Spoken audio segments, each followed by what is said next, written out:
Now let us discuss 106. Given that the number of Faradays required to produce 20 gram of calcium from molten calcium chloride. How many Faradays are used to produce 20 gram of calcium from molten calcium chloride?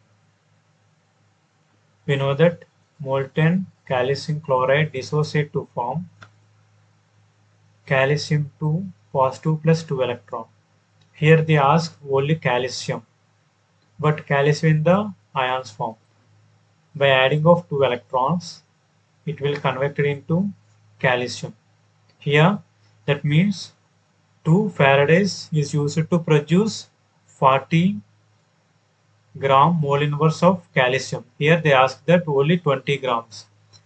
2 Faraday equal to 40 grams. Then 1 Faraday is equal to 20 gram. Here they are asking that 20 gram of calcium, how many Faradays are required? Here 1 Faraday is required to produce 20 gram of calcium. So our answer is 1 is our correct answer.